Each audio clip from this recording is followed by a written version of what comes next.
On this episode of Lapeef, Let's Talk. The entire process behind a sexual experience is that, like, even if you think about the way that our bodies are made, we have to enter into you. You know what I'm saying? So when you think about that and you think about the whole idea behind how women control access to sex, you literally relinquish your power when you go into a sexual relationship in itself. And the problem with a lot of our societal norms and our cultural norms that we have is that we take stuff too lightly. You take sex like it's just an act, like it's just a feeling, like it's just something to get off on or whatever like that. And it's a lot deeper than that. It's a whole lot deeper than that. And that's why often at times I often say, yo, question what the body count is. And the body count is not just to say, yo, how many people have you been with, although that is significant, but who you've been with often influence how you look at things, how you look at relationships, how you look at sex, how you look at life. You relinquish your control as a woman on a regular basis with every single interaction that you have sexually with a man. Our first topic of the night is submission. Submission. It's a word that we often been hearing, especially a lot these days.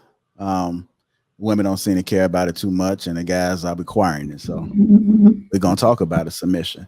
Before we dive into this topic, I want to get you guys' definition of submission because I think a lot of people are kind of confused. So to make sure that we all on the same track, and then I am curious to hear what you guys think submission is. I'm going to start with you, Kay. Submission. What is submission to you? In a relationship, let me break it down before you start asking all these 1,000 questions. What do you mean? How? Why? And okay. In a relationship, what is submission? Submission is yielding to the authority of your partner, trusting them in the decision-making process, and to lead you within the relationship, to make decisions in the relationship that affect both of you. Just having that trust in them. Okay. Danielle, submission. What is submission to you? I believe that it's the choice to relinquish power and control to someone in a relationship that you choose is worthy of leading you and has a plan. That was a lot, but I believe that's all within submission. Okay. Anton, what is submission to you? It's just playing a role and playing a position. It's as simple as that. It's not that deep. All right. Courtney, what is submission to you? I would say all the above. You're submitting to your partner's, your husband's mission. So his plans for the family, how he's going to lead it. You're giving up your power to let him be powerful. So, Okay. So the question that I have is, why do women feel as though the men have to earn submission? Why is it that the women feel as though the men have to earn submission? Danielle? So I use the word worthy.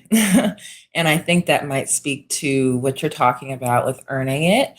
I think what I would say is women should not be submissive to what you would call a bum or someone who doesn't have any real foresight as to how to better themselves and their partner.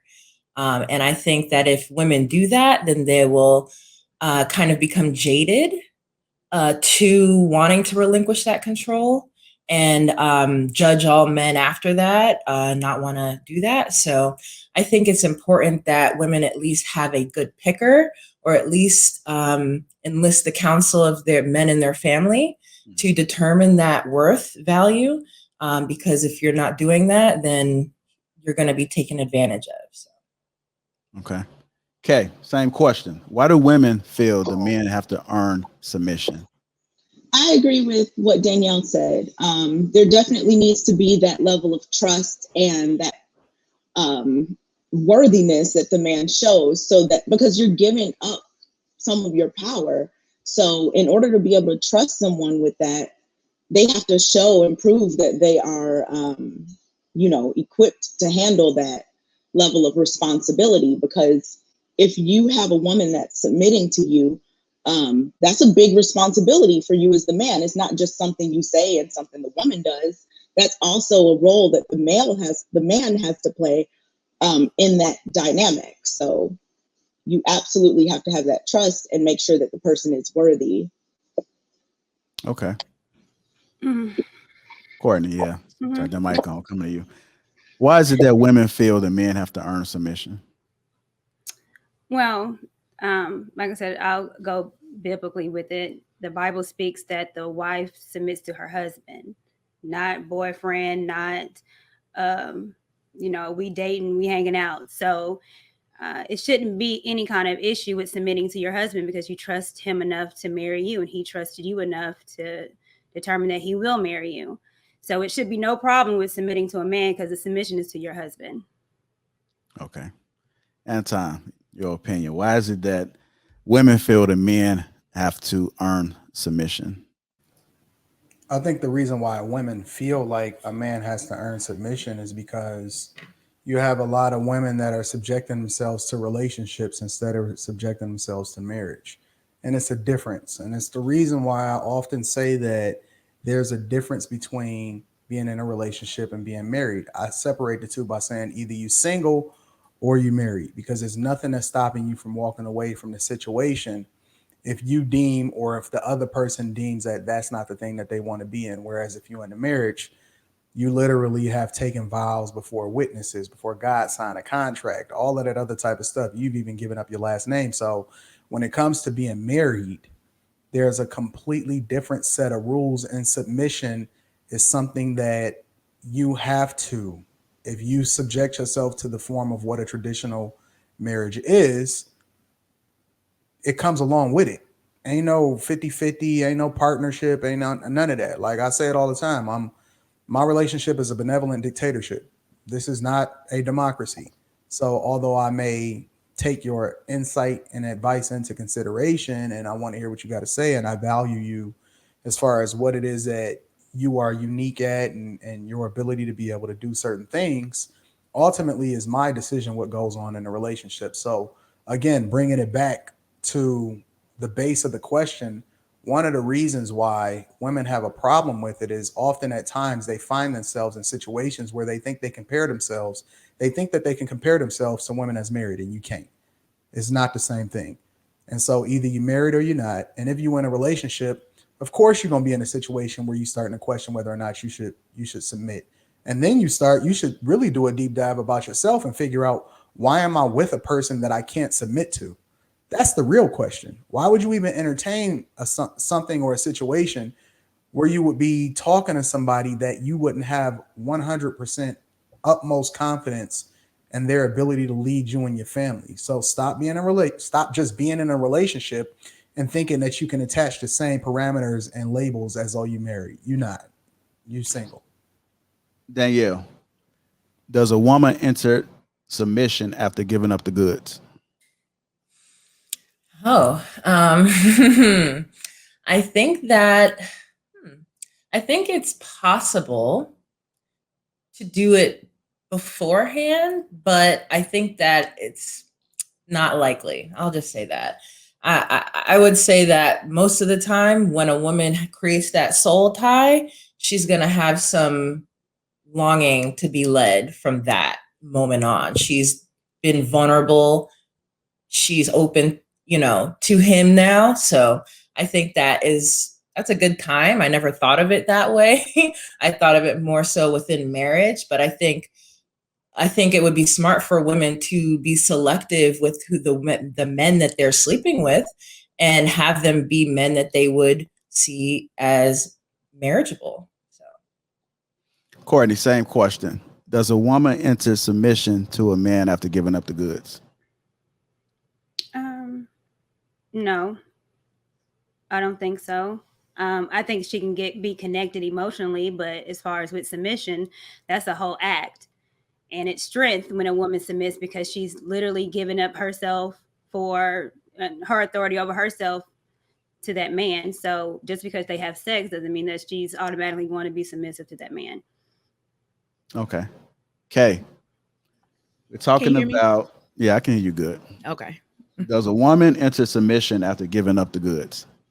I completely agree with what Courtney just said. It's not necessarily What? at all. We agree sometimes, but it's not necessarily. I think that you cannot assume that someone's going to be submitting just because you all have had sex. Like, absolutely not. Okay. Anton, does a woman enter submission after giving up the goods? She enters submission while she's giving up the goods. Oh, really? The entire process behind a sexual experience is that, like, even if you think about the way that our bodies are made, we have to enter into you. You know what I'm saying? So when you think about that and you think about the whole idea behind how women control access to sex, you literally relinquish your power when you go into a sexual relationship in itself. And the problem with a lot of our societal norms and our cultural norms that we have is that we take stuff too lightly. You take sex like it's just an act, like it's just a feeling, like it's just something to get off on or whatever like that. And it's a lot deeper than that. It's a whole lot deeper than that. And that's why often at times I often say, yo, question what the body count is. And the body count is not just to say, yo, how many people have you been with? Although that is significant, but who you've been with often influence how you look at things, how you look at relationships, how you look at sex, how you look at life. You relinquish your control as a woman on a regular basis with every single interaction that you have sexually with a man. It's the truth. And so, yeah, absolutely, you relinquish your or you give up and you become more submissive subconsciously or consciously, whether you know it or not, the moment that you enter into a sexual relationship, let alone afterwards. That's why often at times women, in order for them to be able to truly, and this is not all obviously, but I'm speaking in general, in order to truly experience that bliss when it comes to a sexual relationship, you have to be emotionally connected first. It's not enough to just be a thing. Men can often at times just have sex and it just be a thing, and they won't even remember you afterwards. Whereas women, you are emotionally connected to the partner in a lot of instances that you have sex with. So you relinquish that power and control, ultimately, i.e. submission, at the very instance that you become intimately connected. Absolutely, 100%.